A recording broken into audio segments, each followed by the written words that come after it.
Kurelakan surga untuk maduku. Part 3. Tamu di rumah mertua. Aku merosot dari kursi mendengar perkataan sang dokter. Mas Ridwan membantuku kembali duduk, lalu mengusap punggung dan memberi kekuatan. Bisa dijelaskan, Dok? Tanya Mas Ridwan. Ini masih dugaan, Pak. Perlu dilakukan pemeriksaan lanjutan seperti tes laboratorium.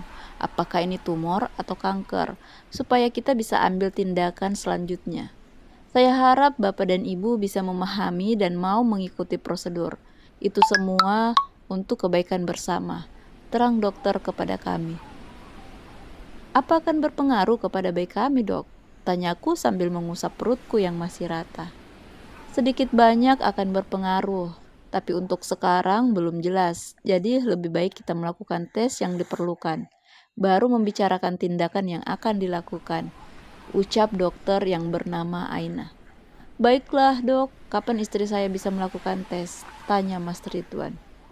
Terserah Bapak, hari ini juga bisa, tapi hasil baru keluar 3 hari lagi. Dokter kembali menjawab.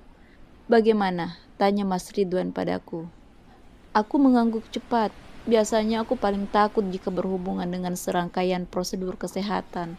Tapi kali ini aku berani.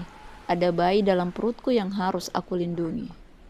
Baiklah kalau begitu, Bapak atau Ibu boleh isi forum yang akan diberikan oleh perawat. Nanti akan diarahkan. Jelas Dokter Aini. Aku dan Mas Ridwan mengangguk bersamaan. Seorang perawat mendatangi kami, kemudian meminta ke bagian laboratorium. Setelah 2 jam semua rangkaian pemeriksaan telah selesai. Tinggal menunggu hasilnya 3 hari ke depan. Dokter memberi vitamin penguat kandungan dan anti mual. Setelahnya kami meninggalkan rumah sakit dengan sebuah harapan.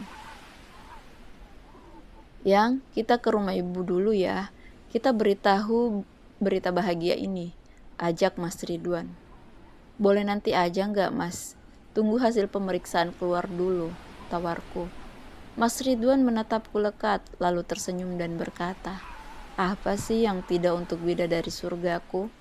Gombal, jawabku sambil memeluk lembut lengan lelakiku itu.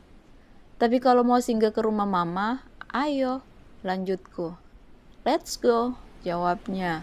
Sepanjang jalan kami bernostalgia, membahas masa indah yang telah terlewati. 10 tahun bersama rasanya begitu cepat untuk kami. Tak terasa kami telah sampai di rumah mama.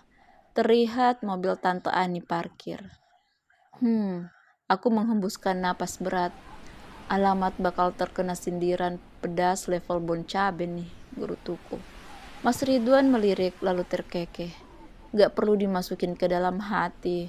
Sudah tahu kan kata-katanya tidak benar, ucap suamiku. Tak ku jawab, aku membuka saat seatbelt lalu turun. Langkahku kali ini terasa ringan, berjalan lenggak-lenggok bakal Pragawati. Gamisku bergoyang mengiringi langkah saking lembutnya. Assalamualaikum, ucap sebelum masuk ke dalam rumah. Tante Ani, Rika, dan seorang wanita tak membalas salamku. Mereka hanya menatap sinis ke arahku. Aku langsung melangkah masuk, tak menyapa mereka. Tujuanku ke dapur, pasti mama mertua di sana. Benar saja terlihat wanita parubaya itu sedang membuat teh untuk tamu mereka. Aku menggeleng. Bisa-bisanya mama yang membuat minuman, sementara Rika ada. Biasanya juga langsung ambil minuman sendiri di dapur. Hai Ma, boleh Rahma bantu? Ucapku ketika sampai di belakang mama mertua. Rahma, boleh sayang, ucap mama lalu bergeser memberiku ruang untuk menyelesaikan membuat minuman. Sekalian angkatin keluar ya, ucap mama menepuk bahuku. Memang Bok kemana, tanyaku. Izin pulang kampung, ada saudaranya yang meninggal, jawab mama. Aku mengangguk. Setelah mencicipi rasa teh, ku ambil nampan lalu menatapnya satu persatu. Kemudian membawanya keluar, meletakkan di atas meja. Cemilannya mana, Mbak? Tanya Rika. Dia bukan pembantu. Kalau mau cemilan tinggal ke dapur, lalu ambil di lemari kue. Atau kalau mau langsung ke supermarket beli, jawab Mas Ridwan dari arah pintu masuk. Nampak wajah Rika seketika memucat. Entah kenapa dia sangat takut dengan sepupunya itu. Mas Ridwan, ucapnya. Santai Wan, wajar Rika bertanya seperti itu. Kami kan tamu di sini. Tamu adalah raja. Jadi kalau raja harus dilayani, sela Tante Ani.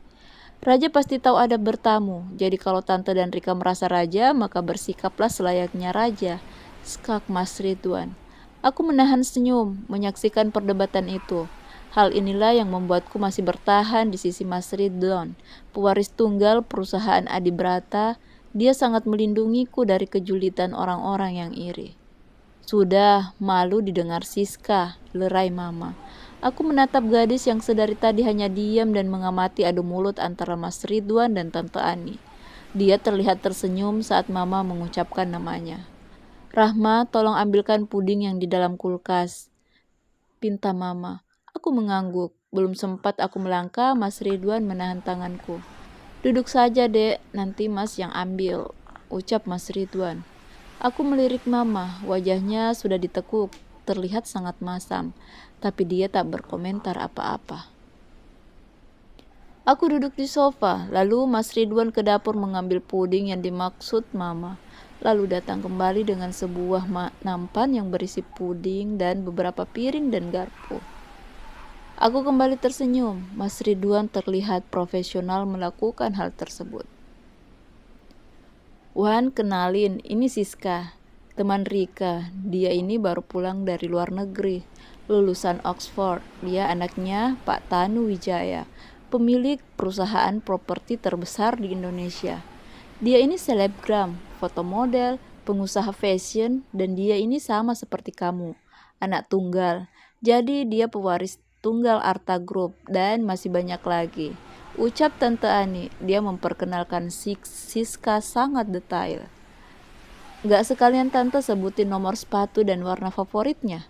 Tanya Mas Ridwan setengah mengejek. Wan, yang sopan, tegur Mama.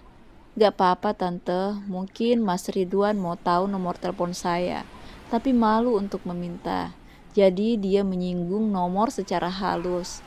Setelah Siska. Aku menganga mendengar ucapan gadis itu. Pede sekali dia, batinku.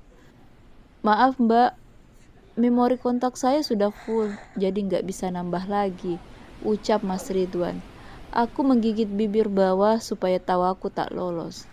Terlihat wajah Siska memerah menahan malu. Dia mengalihkan tatapannya dari Mas Ridwan ke HP, melirik jam lalu berkata, maaf saya pamit. Loh, kok buru-buru? Tanya Mama. Masih ada janji, Ma, ucapnya. Dahulu mengkerut mendengar panggilannya untuk mertua, tapi aku pura-pura saja tak mendengar. Setelah pamit dengan yang lain, Siska meninggalkan rumah sementara kedua benalu masih tinggal. Mbak, gimana dengan Siska? Cocok kan sama Ridwan? Tanya Tante Ani dengan terang-terangan. Mama Anita yang sedang fokus menatap HP-nya tertengun diberi pertanyaan seperti itu. Dia sepertinya ragu untuk menjawab. Mas Ridwan yang juga mendengar kata tantenya mengernyitkan dahi. Aku melipat kedua tangan di dada, menunggu jawaban Mas Ridwan. Tak ada yang pantas menjadi istriku selain Rahma. Mau dulu sekarang atau selamanya. Jadi, Tante tolong berhenti membawa wanita ke sini. Itu tidak berpengaruh buat saya, ucap Mas Ridwan. Tante lebih baik pergi dari sini, sambung Mas Ridwan lagi. Kamu?